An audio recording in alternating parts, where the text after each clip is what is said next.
Mga kumarte, siguro napanood nyo na tong video na to. So, inedit ko lang para malaman nyo ang mga buong pangyayari. So, Holy Thursday nito, mga kumartes. O, diba? Holy Thursday. Kaya naman ako'y nagagalit dito sa asawa ko. Mga kumartes, alas 3 na sila natapos mag-inom. Ang aga pang gumising ngayon, tapos kita nyo naman, alak agad ang hawak. Sabi nila, ganun daw talaga kapag ka-hangover. Kapag ka masakit ang ulo, ayan yung iinumin mo para daw mawala. So, yung sa asawa ko, naubos naman na niya yung iniinom niya. Pero itong si kuya, dala-dala niya yung kanya at hindi pa nga naubos. Nakalimutan pa ang isarado yung gate namin. So wala kasing tao sa bahay mga kumartes kundi si Kevin na iwan naming tulog. So maigi na yon kesa naman babiyahe siya ng lasing. So habang biyahe mga kumartes iniinggit ni kuya yung mga walang dala. So mainggit kayo at matakam. Dahil habang biyahe nga tinatakam ni kuya itong mga to, edi syempre ayan, dawin isa pa ding pasimuno. Kaya yung mga thunders na kasama namin nagagalit. So nagpapatigil nga pala sila sa malapit na Dali o kaya 7-Eleven na mabibilhan nga ng alak. O edi dito nga sa may mangga, dito na nga kami napatigil. Gawa kasi ni kuya, inggit pa mo. Kaya galit nga si Mudra at sabi nga kay na kuya, abay mangilin-ngilin naman at Webes Santo na. Ay aba, hindi pa titinig ang mga re. Tapos dito nga din sa may tinigilan namin, may nagtitinda ng lumpiang sariwa. Masarap nga pala yung lumpiang sariwa dyan kasi yun yung birthday ni mama, yun yung in-order nila. O ayan, dumating nga na may mga dala ng alak aring mga are. Ay hindi rin naman nakalimutan bumili ng pulutan. Mga kumartes, yearly kasi sumisimba talaga kami sa Dolores, Quezon. Simula talaga nung pagkabata namin, nakalakihan na namin na sumisimba kami doon tuwing mahal na araw. Basta yun, namulatan na namin magkakapatid na sumisimba kami doon. Kaya kahit may mga asawa na kami at mga nagkaroon na nga din ng anak, ayun, kaya taon-taon hindi na namin nakakalimutan sumimba doon sa Dolores. Habang biyahe nga, biglang may lumapit na badyaw. Ito naman si kuya, atag nang kuhanin yung mga bariya at pambili nga daw ng pulutan. Sinabi pa ni kuya, laki na kinikita niyo dyan, no? Sama ako. Kaya naman ayan yung bata, pangisi-ngisi na laang. Pero sa totoo lang mga kumartes, malaki naman din talaga ang kinikita nila dyan. So yung iba nga nakikita ko sa online, bumibili pa ng mga gold. Yung mga empleyado na kumikita ng 700 plus, siguro yung kanila mas sigit pa. So mga kumartes, ito yung dahilan ng mga pasa ng asawa ko. Habang biyahe, kinukurot-kot, napakakulit baga naman. Papunta nga doon at pauwi, ay atag ko ng kurotin. Kakayamot baga naman, ibig ko sabihin naman, ay wag namang mag-inom na at Webes Santo na. Ay maaga palang ilasing na eh. Ano namang hindi ka maiiyamot? Ay paniguradong hindi naman sasama yung mga yan sa pagsimba mamaya. Ewan ko kasi may pagdadalan sila nitong mga bakal, kaya hindi na sila sasama sa pagsimba. Di syempre, kami na lang ang sisimba. Kapit kasi yung bahay dito ng pagdadalhan nila ng mga yan. Tapos si Baste, ang sabi ba naman, kung isisimba din daw namin yung mga bakal. Aray mo, Baste. Bumaba na nga kami mga kumartes at kami na nga lang ang sisimba. Once a year lang naman kaming sumisimba dito mga kumartes, tuwing mahal na araw lang naman. So dati-rate, kapag ka Biyernes Santo, sumasama pa ako doon sa prosesyon dati. Pero dahil nga alam nyo na tayo ay nagbabasa ng Bible, so marami na akong mga pananaw sa buhay ng mga nabago. So yung paniniwala ko ng mga kumartes is nasa Bible na. Actually, yung pagsisimba namin na ito, na pamula bata, nakagisnan na namin. Tradisyon to eh. So nakasaad talaga sa Bible na wag tayong susunod sa mga tradisyon. Pero yung pagsimba ko naman dito mga kumartes is talagang nagsimba ko, nagdasal at nagpasalamat kay Lord. So hindi porket marami ka nang hindi pinaniniwalaan, so kailangan magsimba pa rin tayo. Hindi naman kasi din ako tumitingin sa mga rebulto. Mahalaga naman dito nakapagsimba at nakapagdasal ka ng taimtim kay Lord. So kung isa ka pa nga na hindi pa nakakapagbasa ng Bible, marami kang madidiscover na mga dapat palang hindi natin ginagawa sa totoong buhay. So ako kasi lumaki talaga akong Catholic eh. Maraming turo na sinasabi, ganito, ganyan. Mga paniniwala ng mga matatanda, ng mga sinaunang panahon. Tapos mababasa mo sa Bible,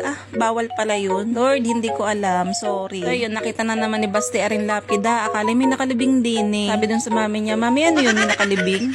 Baste, aray mo talaga. So dito naman, yung mga rebulto na naka-design dito, kumbaga inilalarawan lang niya yung mga nangyari noong unang panahon, nung panahon ni Kristo. Kumbaga pagsasadula para mas maintindihan natin kung ano yung nangyari noong panahon ni Kristo. Pero syempre, hindi natin sasambahin yung mga rebulto na yan. So pagkatapos naming umikot doon at nagpicture, nagpunta na kami dito sa may labas. Dito nga marami na kayong mabibiling pagkain. Si mama pagka ganitong Holy Week, alam na niya na may star apple dito. Ayan talaga yung dinayo niya dito. Tapos si ate nagbaak ng isa at pinatikim nga kay mother. At ayun nga, nagustuhan ni mother kasi matamis daw yung green. Tapos pinatikim kay mother yung violet. kaso hindi niya nagustuhan kasi matabang daw. So yung kalahati pinatikim sa akin ni mother at ayun nga masarap nga siya kaya napabili din ako ng 1 kilo. Hindi naman kasi ako masyadong pan ng star apple, mas gusto ko kasi yung manggang hinog. Pero dahil nga ang star apple ay napapanahon lang din kaya bumili na ako kasi mahirap nga din ito kapag hindi panahon, walang bunga, malamang. So 1 kilo lang yung binili ko tapos kay mother naman 2 kilo yung binili niya kasi favorite niya yan. Tapos dito mga kumartes, madami kayong mabibiling mga pampasalubong. Yun nga lang, bibili kayo ng yung medyo fresh pa. Ang tawag doon, yung hindi luma. Ang binili ko nga lang pala dito ay shing-aling, kasaba chips, tsaka yung bituka ng baboy kasi 300 lang. Bili sana ako ng tsinelas dito kaya lang may ginagamit pa pala ako kaya hindi na ako bumili. Sayang kasi. Kanina nga nung umalis kami sa bahay, hindi pa kami mga nag-aalmusal. Kaya naman nung nakakita nga kami ng mga pagkain dito, ayan, bumili na nga ako ng kwek-kwek. Ang tagal ko na kasing hindi nakakakain ng kwek-kwek. Tapos dito sa tapat na nagtitinda ng kwek-kwek, merong sumang yakap. Kaya naman bumili na din ako. Parang 25 pesos ata yung magkayakap na, kaya 2 yung binili ko. Sa Batangas naman, uso yung sumang yakap kapag ka November 1. Tapos si Kurt sabi ko sa kanya, pumili ng gusto niya. Magkakatabi nga lang pala yung bilihan ng mga pagkain dito. So si Kurt, ang binili niya is yung matcha. Ako naman, bumili naman ako nitong may price na, tapos may drinks na din. Tapos ito naman mga bata, bumili ng salamin, pang porma. Si Kurt, binigyan ko lang ng 100. So parang mini palengke nga pala to ng Dolores, Quezon. Dito naman sa tabi, meron namang ice cream. Meron kasi sila ditong avocado flavor. Sabi ko, maitry nga kung masarap. So okay lang naman siya. Kung i-rate natin ng 1 to 10, okay na yung 5. Hindi kasi siya masyadong lasang avocado. So si Kurt, bumili-bili ng salamin dito. Nakailang salamin na yan. Yung itim na walang grado. Tapos ayun, nakatambak lang sa bahay. So dito nga, pumasok muna ulit kami dito sa may loob ng simbahan, sa may hagdanan dito sa labas. Kasi medyo mainit na, tapos inaantay namin yung sundo namin. Nakailang tawag nga si Ate Jen dyan kasi ayaw pa mga magsialis doon sa pinuntahan nila. Ay aba, napakatagal naman mga kumarites. Magtatanghali na are, tapos pag uwi namin sa bahay, magluluto pa. Pagdating nga nila, aba, 1 case na ang dala.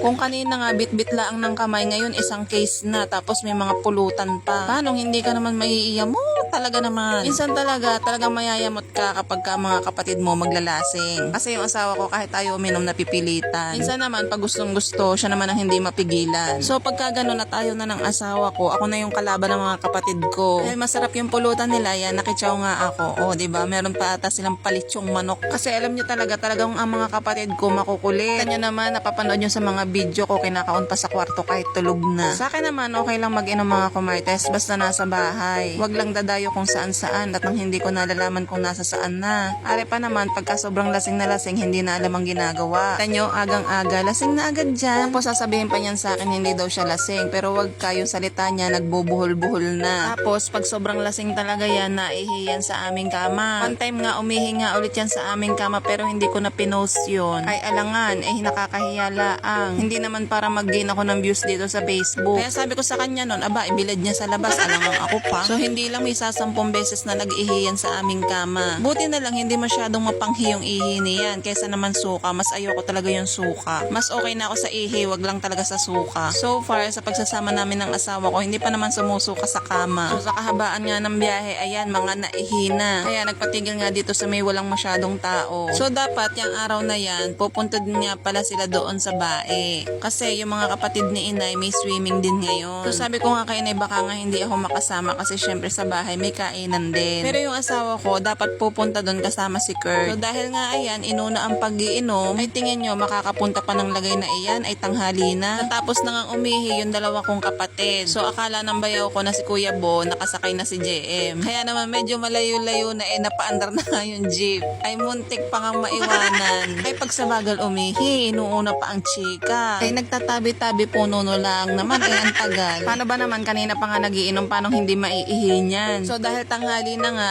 dumaan na lang kami sa talipapa na madadaanan namin dito. Si Kuya bumili ng puro isda at saka mga pusit ba yun. Ako naman, dahil nga may pasok ako sa trabaho, nagpabili na lang ako kay mother ng lulutuin ko. Nagpabili nga lang pala ako kay mother ng pang chapsuy. At ayan, siguro matapos ang 1 oras, luto na kami. Meron ditong garlic buttered shrimp. Yung akin chapsuy na may madaming broccoli. Merong ginataang tilapia. Pritong tokwa, tapos ang sausawan, yung garlic mayo. Ang sarap. Merong itlog na pula na may kamatis. tapos merong alamang, ayan, merong inihaw na tilapia, may saging, may manggang hinog. So si Darwin ang kinuha, puro ulam lang, hindi nagkanin, diet daw siya. Akala mo naman, tigilan mo ang pag-iinom, yun lang yun. Kahit anong gawin mong diet, pero lagi ka nagiinom, wala din. Dahil lang alak, mataas din yan sa calories. Mas maigi pa na magkonting kanin ka, mas effective yun. Pag kasi nagka-calorie deficit ka, 3 times a day makakakain ka pa rin ng kanin. So yan, ang pagkain natin, kain tayo. So dito sa bahay, meron kaming ganitong pool yan. Taon-taon din nagagamit namin yan. So si Basti at saka si Kuya Nasyon nandito. At nung hapon nga, sikat nga nainggit nga kina inay, kaya ayun, nagpahatid. Yung asawa ko naman, ang mga oras na yan, tulog na. Nung nagising nga, alas 10 na ng gabi. So yun lang mga kumartes. Thank you for watching.